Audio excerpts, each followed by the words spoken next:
Hey Esther, I hope you're doing good. I had your sister in class today, so I got to kind of catch up with her. Sounds like you have turned a corner and maybe feeling a little bit better. So sorry that you are still stuck in quarantine. We've actually had, as you probably heard, a number of ninth graders move to quarantine. So it's been a little crazy here at Lifeway. So looking forward to having you back next week. The lesson today, we did a lot of discussion. And so we talked through pages 66 through 80 of chapter 2.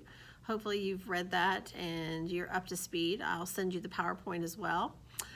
We also read through a couple of handouts that I gave them, and I read a story from them. So I don't remember if you have this book at home, The Light and the Glory. So if you don't have one at home, have your sister pick one up from me tomorrow and I'll send it home with her. But there's a story in here that I want you to read. I think you actually have it at home because we did the discussion on the lost colony of Roanoke. So hopefully you have it at home. Let me see here what pages I want you to read. Okay, so I want you to read pages 163 through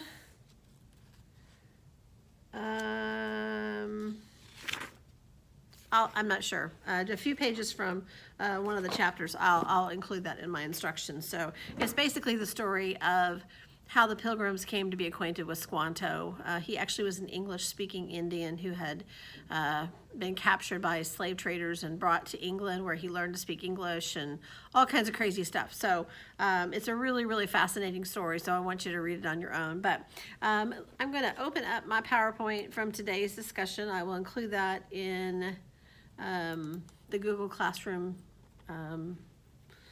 assignment. Okay, so let me just kind of walk this through with you. You'll notice there is a picture of the Pilgrims with an Indian. It's a black and white pen picture. And it shows an Indian walking into their community.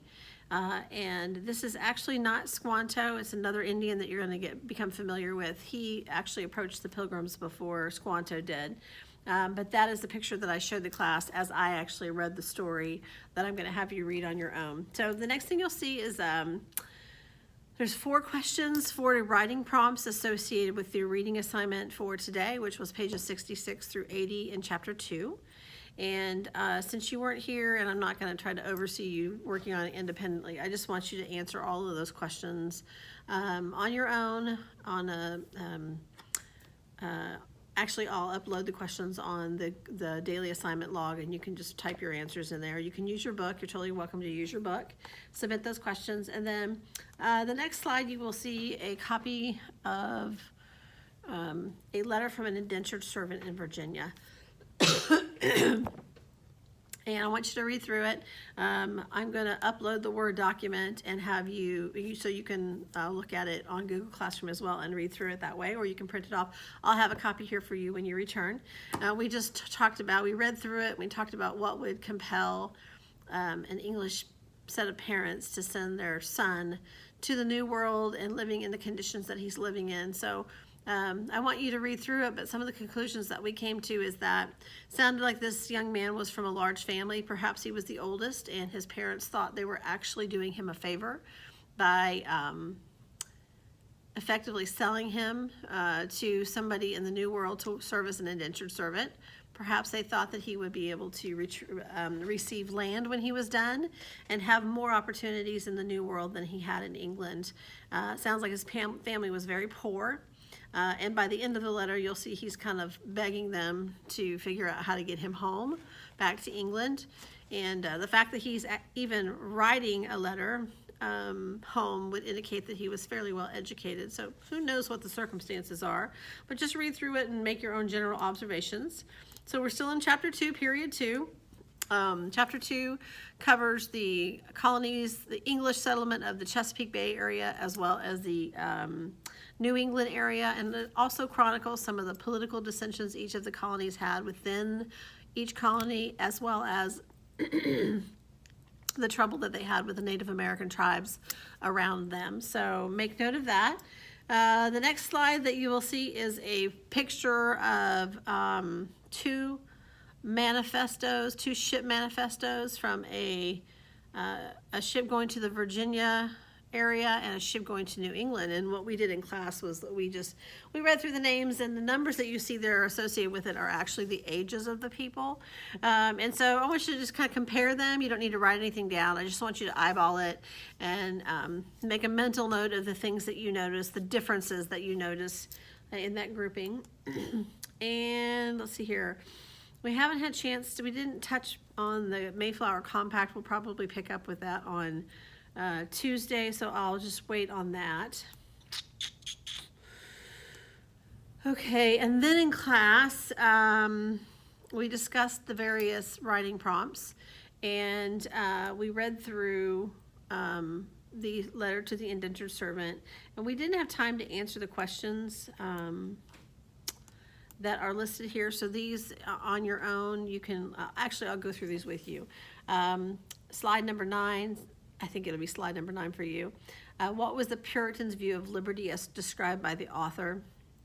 And so as you, if you've read it, you will note that liberty to them was to put oneself under the authority of Christ, whereas Indian liberty or liberty in a secular society is the freedom to do kind of whatever you want to do, and that is definitely not the freedom that the Pilgrims had in mind. In their mind, the social fabric of a society needs to be in submission to some sort of authority to restrain the people from their natural bend. The Pilgrims were big-time Calvinists. They strongly believed that there were the elect and the non-elect, and that we have no control over that, and that a person's best chance at righteousness is to do those things which God wants you to do, and therefore prove to the world that you are indeed a saint. And so they took Calvinism to a real extreme, so much so that there wasn't much evangelizing of the Indians. There was a lot of legalism in the Puritan communities. They did not handle differing opinions very well within the church. They encouraged individuals to study the word for themselves, but they discouraged people coming to different conclusions that the church authorities had come to. So then that caused them a lot of trouble. The next slide says, what was the Great Migration of the 1600s, and why did the Puritan colonies grow so much faster than the southern colonies? This is actually a really great question. The Great Migration were the thousands of Puritans that fled to New England during the time between the 1620s and 1640s. I think the book said that 21,000 people migrated during that time, but after that, effectively, emigration to the New England colonies almost dried up. However, the Puritans, the living conditions, the way in which they live, the communal way that they live, the strict rules, large families, actually, they grew. New England colonies in population grew much faster than the Chesapeake regions that struggled from disease and spread out a lot over large plots of land, not a lot of community, a lot of Native American attacks, a lot of disease, a lot of indentured servitude, not a lot of families, not a lot of getting married and having babies. And so while I think probably more people emigrated to the Chesapeake region, a lot more died, and so consequently New England surpassed them in population. Another reason is just the climate is so much better in the New England areas. The next slide asks, how did the Puritans desire to give autonomy to local congregations soon clash with their desire for religious conformity? So I just kind of mentioned that. They wanted each individual communities to be able to choose their own pastors and give each individual congregation the right to make their own rules. That's what they missed in England. But when churches or individuals would go rogue and say something outside of the orthodoxy of the Puritan mindset, it created a lot of conflict. In fact, the next slide actually says, explain the disagreements that the Puritan government had with Anne Hutchinson and Roger Williams. So those were two examples that the book mentioned about what would happen in the Puritan community when there was a dissenting voice. Roger Williams was the founder of Rhode Island. He was not a strong Calvinist. He was more about choice and the free will, basically. And he felt that the strict doctrine of Puritanism required people to believe something that they didn't believe. In other words, force them to believe something in order to be on board with everybody else. And he thought that that was contrary to the scriptures. A couple of other things as well. He felt like the Puritans should pay the Indians for their land. He didn't like the way the Indian tribes were treated. But anyway, he ended up getting expelled from the community, and he traveled to Rhode Island, where he established a colony in Rhode Island that was tremendously diverse and tolerant of many varieties of faiths, including Judaism or no religion at all. He felt like that was the proper way to go about things, and hopefully people would be converted, but not to force them. And then Anne Hutchinson was a very wise, smart, intelligent, forceful, force to be reckoned with woman in the Puritan community that held classes in her Bible classes in her home. She actually came over in the Great Migration with her pastor, who was John Cotton, I believe. Anyway, she had some pretty strong opinions, and she wasn't afraid to share them. And some of her opinions irked some of the Puritan leaders, and they didn't like the fact that she had a pretty large following, a number of people that went to her Sunday school class or her Bible class. And so John Winthrop, who was the governor of the colony, called her in to question her, and eventually she was sort of court-martialed, I guess you could call it that. And she knew what she was talking about, and she defended herself well until they got towards the end. And I think it was John Winthrop that asked her a question about, so how does God talk to you? And she implied that she saw visions and heard God verbally and heard his audible voice, I guess you could say, something along those lines. And that was the final straw. They were like, okay, she's crazy. Puritans don't hear the voice of God audibly, and they kicked her and her family out of the community. Sadly, they did die on their way to, I think it was Rhode Island. There is a statue of Anne Hutchinson in the public green area in Boston, right by the main courthouse there. And then next slide says, how did the Pequot War in New England set a pattern of conquest of the Native American populations by the Puritan communities among them? So there are some historians that say the Mystic River Massacre, which is sometimes referred to, of the Pequot people of Connecticut, set a precedent for the way that the New Englanders treated the local Indian tribes, and that this particular massacre of Indians set in motion the way that they would be treated in that. So in that, it changed the course of America. Had the Puritans chosen not to do what they did, things may have been different. But basically, the Pequot or the Narragansetts were the two competing tribes in the area. And the Narragansetts convinced the Puritan community at Plymouth to fight with them against the Pequot tribes. The Pequot tribes tended to be the troublemakers on the block, and so to get rid of them, I suppose an argument can be made that there would be peace. And but the Puritan community treated it as a call from God to go into the land and destroy the heathen, and kind of like in biblical times in the Old Testament, Israel and the Philistines or the Canaanites. And so they snuck up on the village, and they set the perimeter on fire and just slaughtered almost 500 men, women, and children. Only a handful of them survived, and they were sold into slavery. And so that set in motion, unfortunately, anytime there was any conflict,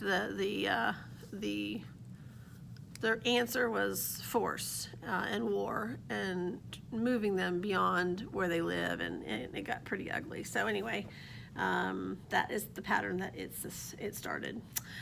Okay, so those were just, and we'll probably talk about these again on Tuesday because we didn't have time to address them in class. But and then you'll also notice on the PowerPoint I have a copy of the period 2 questions. And so what we did was we went through and we wrote down next to the questions that were from chapter 2. We put 2 in parentheses because period 2 is chapters 2, 3, and 4. And so if you wait to the end to do the questions, I wanted to make sure that you know what chapter to find them in. So let me go over that really quickly with you. So indentured servant is covered in chapter 2. Mercantilism, I think, was covered in chapter 1. I'm not sure why it's included in here. It may be covered at the beginning of chapter 2. But mercantilism is the economic philosophy that suggested that the empire with the most gold and silver in the bank, in the coffers, was the most powerful empire because gold and silver are limited resources, raw materials. And so the goal of colonizing was to fill up your own coffers with gold and silver and take advantage of the natural resources of your colonies. And so that will unravel as time goes on. I think the Atlantic world is in chapter 2. Looking down here, number 8, the halfway covenant, is in chapter 2, towards the end of chapter 2, or towards the end of our reading, I should say. Number 9 is in chapter 2. Number 12 is in chapter 2. Number 13 is in chapter 2.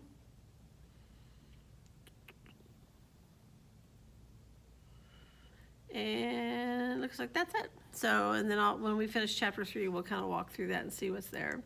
Okay, there is also a John Green crash course that I would like for you to watch, and I will include the link to it.